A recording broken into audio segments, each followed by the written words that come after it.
সংসদ এলাকায় পোশাক নিয়ে ব্যঙ্গাত্মক মন্তব্যের শিকার হয়ে আলোচনায় আসেন শিবচরের এমপি সাইদ উদ্দিন আহমেদ হানজালা।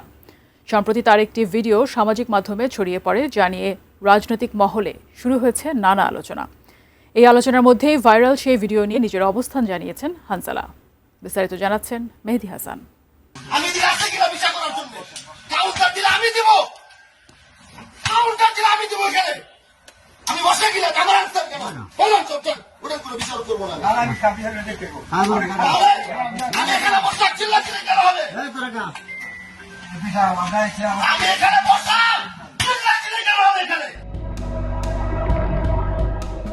টেবিল চাপড়িয়ে মাদারীপুরের আঞ্চলিক ভাষায় কথা বলছেন শিবচরের এমপি সাইদ উদ্দিন আহমেদ হানজালা।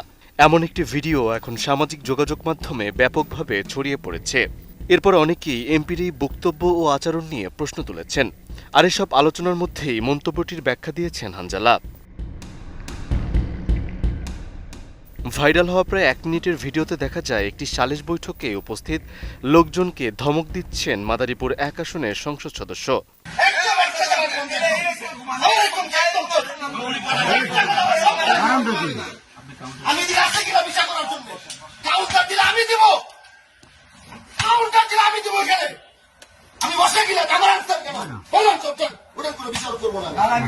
নতুন বাংলাদেশ গড়তে এলো জুলফিকার স্টিল।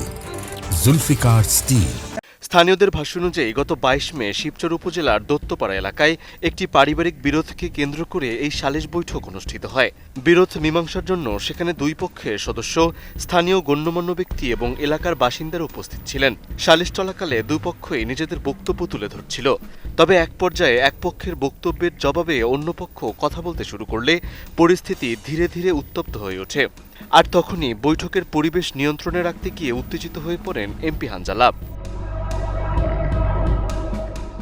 ভিডিওটি ভাইরাল হওয়ার পর এ বিষয়ে নিজের ব্যাখ্যা দিয়েছেন এমপি হানজালা।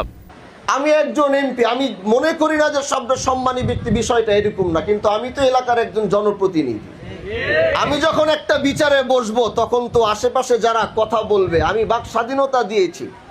তার মানে তো এটা না যে আমার পাশে বসে বসে আমি চুপ করে আছি, আপনি পাশের থেকে বসে কাউন্টার দিবেন। বিষয়টা কি এরকম? সেটা আমার জায়গায় যেই হইতো সেই তাকে এই বিষয়টা বলে থামিয়ে দিত। ভাইরাল হওয়া ভিডিও ঘিরে সামাজিক যোগাযোগ মাধ্যমে এখন নানা ধরনের প্রতিক্রিয়া দেখা যাচ্ছে। কেউ এমপির আচরণের সমালোচনা করেছেন, আবার কেউ ঘটনাটিকে সালিশ বৈঠকের উত্তেজনাপূর্ণ পরিস্থিতির অংশ হিসেবে দেখছেন। তবে পুরো ঘটনাকে সাময়িক উত্তেজনার বহিঃপ্রকাশ বলে উল্লেখ করেছেন এমপি হানজালা। একই সঙ্গে তার দাবি, শেষ পর্যন্ত দুপক্ষের বিরোধ মীমাংসা হয়েছে এবং সালিশও শান্তিপূর্ণভাবে শেষ হয়েছে। Mehedi Hasan, ATN news.